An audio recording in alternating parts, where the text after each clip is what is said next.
Evangelho de Marcos, capítulo 5, glória a Deus, glória a Deus. Capítulo 5 do Evangelho de Marcos. Nós temos várias pessoas nos visitando, é uma honra muito grande estar recebendo todos vocês aqui. Eu vou tentar no final fazer pelo menos menção dos nomes dos nossos irmãos, amigos, mas desde já nosso abraço, nosso muito bem-vindos no nome de Jesus. Meus queridos,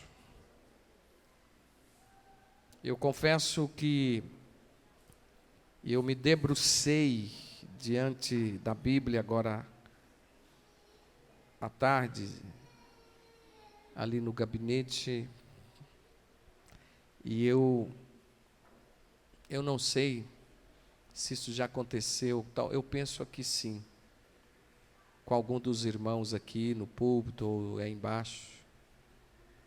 Passou 1001, sem exagero nenhuma, mais de 1000 mensagens, passagens bíblicas na minha mente, para me estar falando, e eu fiquei indagando, perguntando a mim mesmo e ao Espírito de Deus o que eu deveria falar nesta noite. E falando forte no meu coração, há uma mensagem de salvação, cristocêntrica.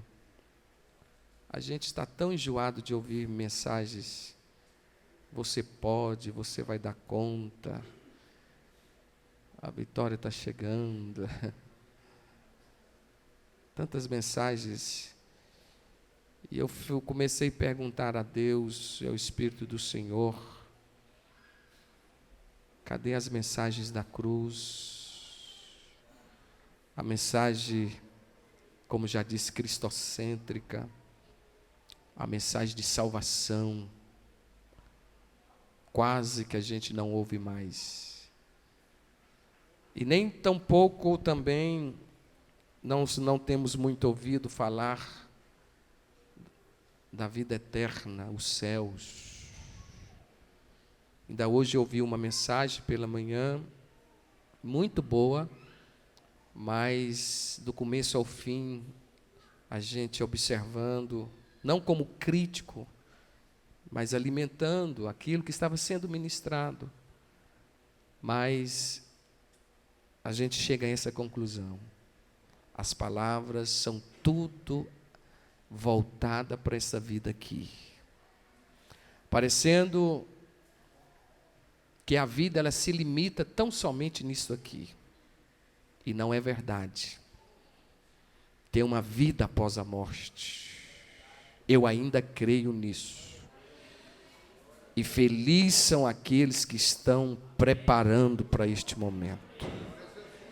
Não terão surpresas desagradáveis, a não ser a surpresa que ele já sabe pela palavra, que ele vai ouvir da boca do seu mestre, do seu Senhor. Vinde, bendito do meu Pai, tomai por herança o reino que está preparado desde a fundação dos séculos. Então eu tenho uma palavra um pouco diferenciada nessa noite. Vamos lá, e eu vou começar aqui. Marcos capítulo 5, verso 21. Vou usar essas duas histórias aqui, exatamente dentro desses dois acontecimentos aqui, eu quero falar sobre salvação. E passando Jesus verso 21 do capítulo 5, e passando Jesus outra vez num barco para outra banda, ajuntou-se a ele uma grande multidão, e ele estava junto do mar.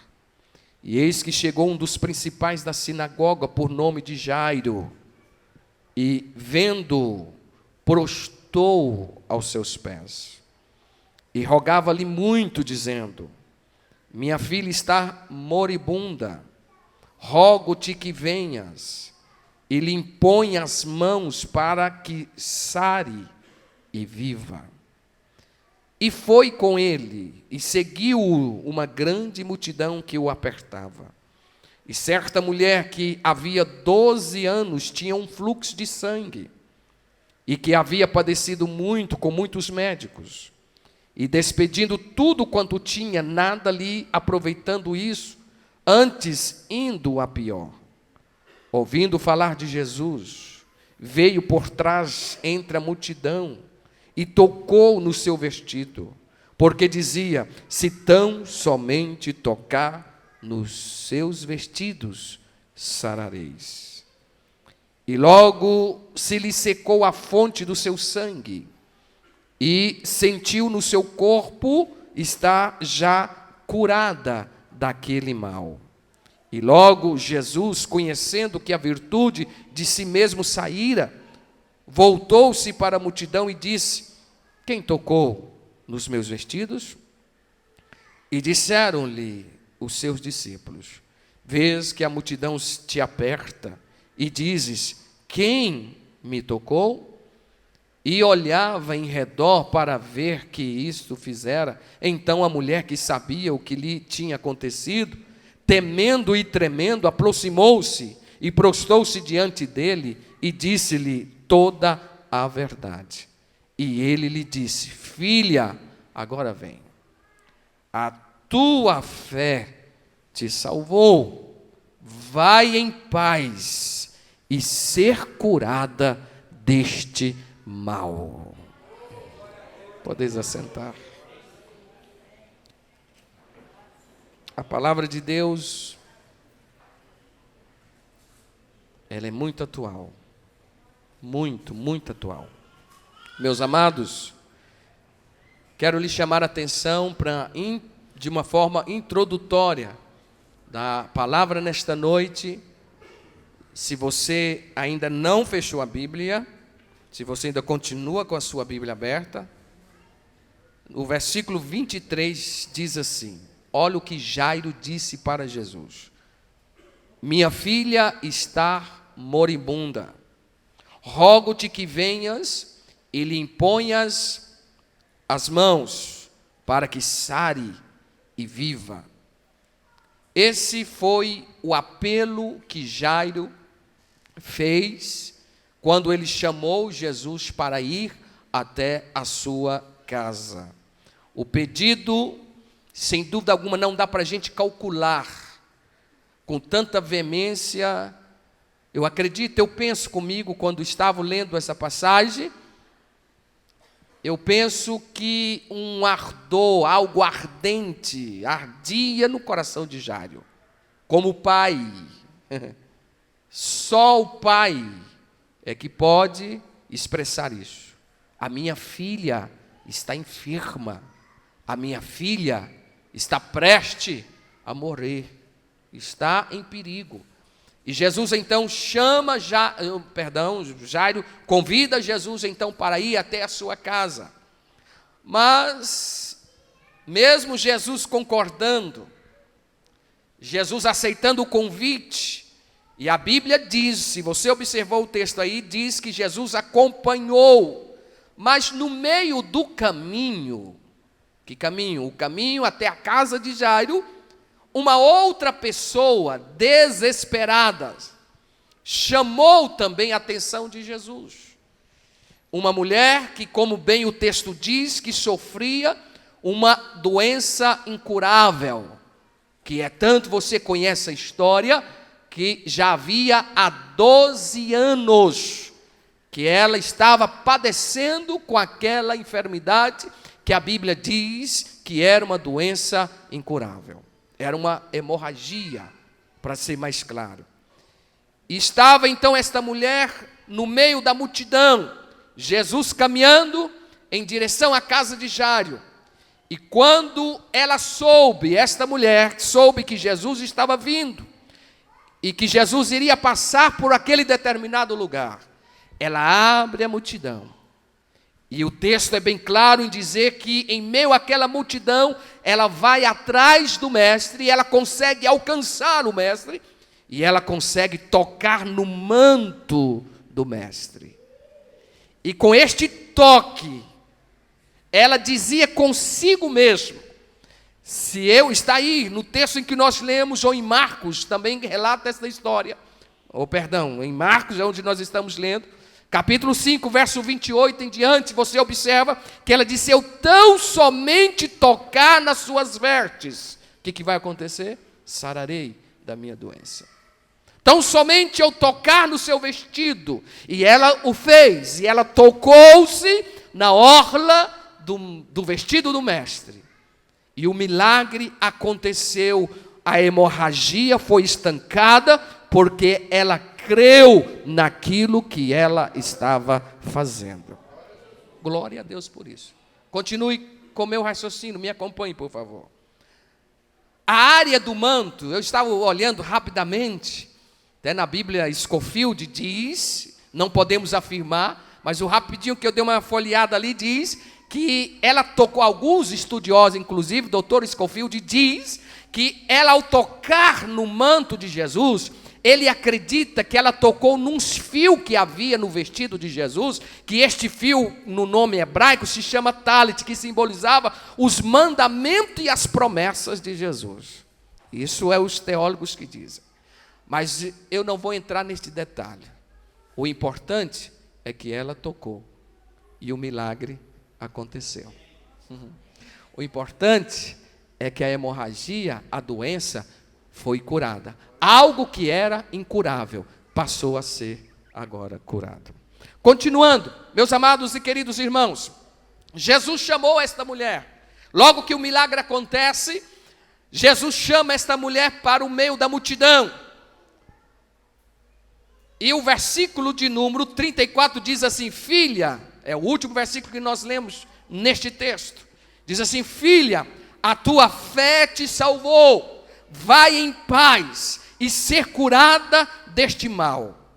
Enquanto ele parou para lidar com esta situação aqui, é o que eu quero lhe chamar a atenção também, veio então um servo da casa de Jairo, e traz uma péssima notícia. Se a coisa não estava boa, piorou. Se a menina estava apenas enferma, agora chega a notícia: a menina morreu. Irmão, duas situações que me chamam a atenção: Jairo e a mulher que sofria o fluxo de sangue. Dois casos que, humanamente falando, não tinha mais jeito. A menina morta e a mulher com uma doença incurável. Dois casos que, humanamente falando, aos olhos humanos, impossível de ser solucionado.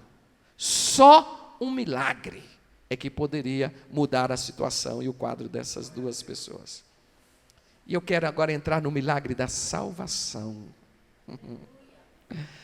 Aos olhos humanos, na verdade, aquilo que parece que não tem mais jeito, aquilo que não tem mais solução, aquilo que não vale mais nada, Jesus vem e salva e faz deste homem e desta mulher alguém de valor, porque Ele é que faz, é Ele que realiza, é Ele que opera o milagre da salvação. Não existe milagre maior, amados, não existe. Não é a cura do fluxo de sangue, não é a enfermidade que aquela garota sofria, que a Bíblia não diz. Mas o melhor e o maior milagre foi quando Jesus chega na casa de Jairo, encontra a menina morta, e ali ele ressuscita aquela menina, devolve a menina para a família.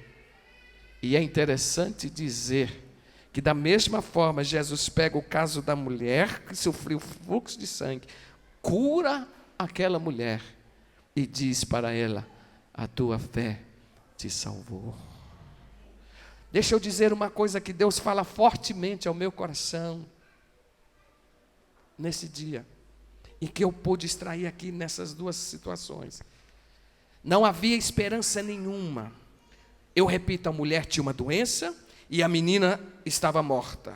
Nos dois casos, Jesus inspirou fé. Fé para a menina ser curada e ser ressuscitada, e fé para a mulher ser também curada. Para ser salvo, precisa de ter fé. A Bíblia diz que é pela fé que nós somos salvos. Isso não vem de nós, é dom de Deus. A Bíblia diz que a fé é que faz com que nós acreditemos. Fé é a certeza, é a convicção, é a garantia, é o penhor, é a certeza de que nós temos que uma vez em Cristo Jesus, uma vez aceitando os propósitos dele, nós somos salvos na pessoa de Jesus Cristo.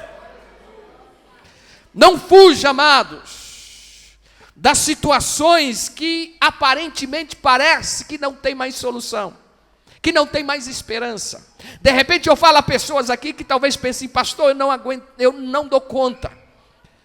Eu não dou conta mais dessa vida, quem sabe, de prática do pecado. Eu não aguento mais, eu não dou conta mais de viver esta vida presa neste cativeiro. Quem sabe da prostituição, do adultério, da bebida, do álcool que tem escravizado, do vício. Quantas pessoas hoje, o crack, a maconha, quantas pessoas hoje têm vivido uma vida de escravidão, num cativeiro muito grande, que o pecado tem escravizado, tem maltratado, tem judiado, tem destruído milhares e milhares e milhares de vidas. O que eu vou dizer aqui não é surpresa. Vocês sabem muito bem o que aconteceu numa pequena cidade do Rio Grande do Sul, aonde morreu 245 pessoas, e poucos talvez não sabem que o nome que estava lá em frente àquela boate, Boate Kiss. A palavra Kiss é uma banda Kiss que existiu alguns anos atrás, que existe Cavaleiros de Satanás. Kiss significa Cavaleiros de Satã. E quantos foram atraídos pelo pecado, pelo diabo, e foi levado para aquele lugar para ser morto, queimados vivos. O pecado está destruindo, está matando. O pecado tem destruído não só a nossa nação, mas o mundo atual que estamos vivendo.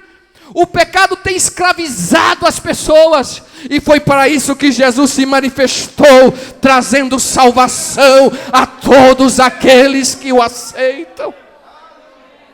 Ele lhe manda lhe dizer nesta noite, se você quiser, Ele está pronto para quebrar este cativeiro de pecado na sua vida.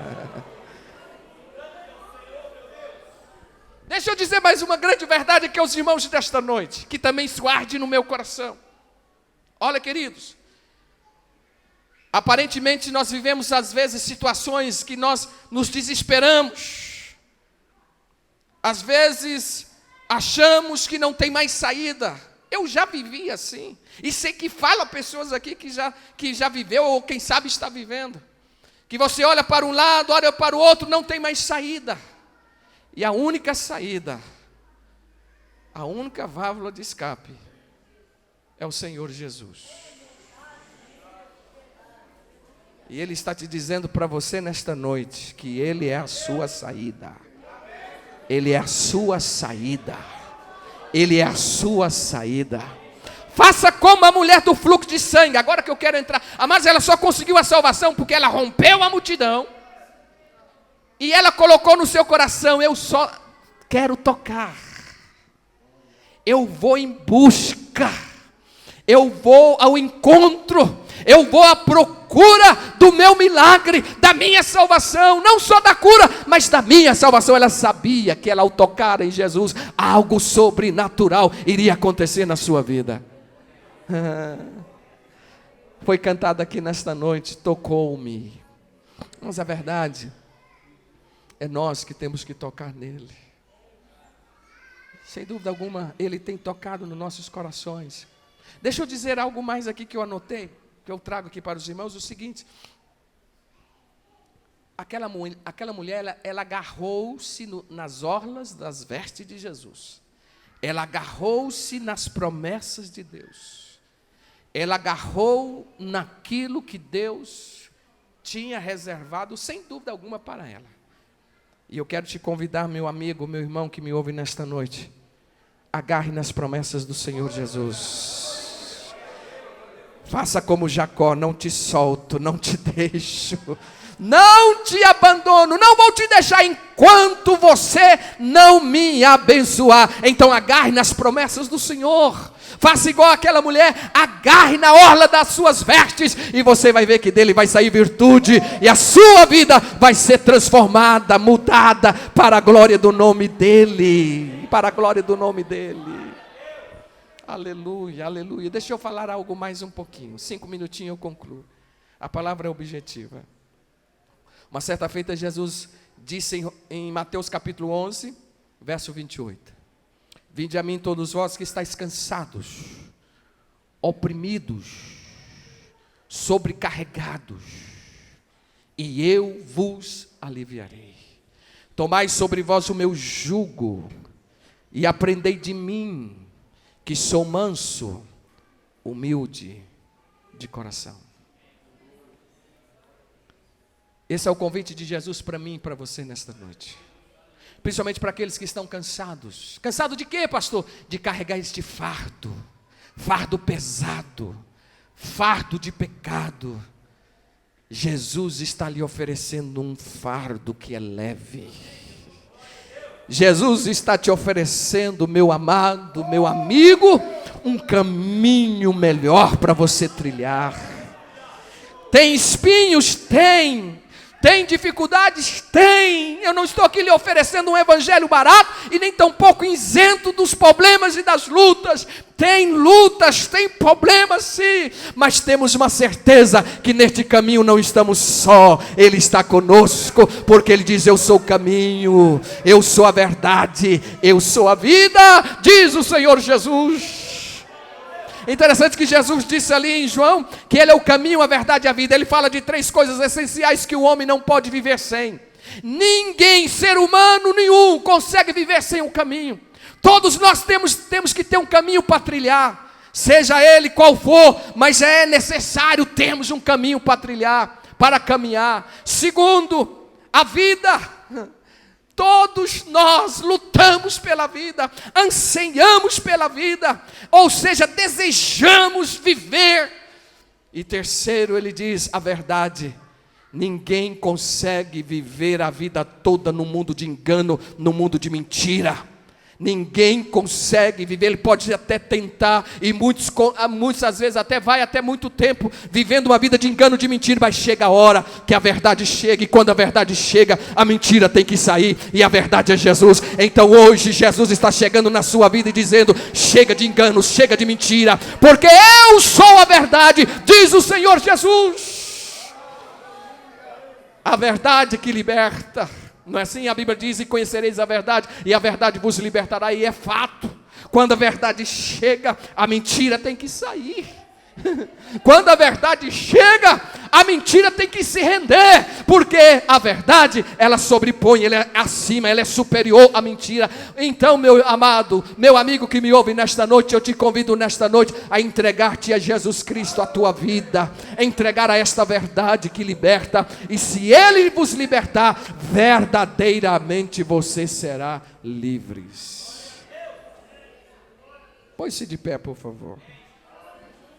Eu vou terminar com algo que eu preparei aqui para me fazer essa conclusão. Olha só, presta atenção. Eu disse há pouco e vou repetir, e falo isso com muita propriedade.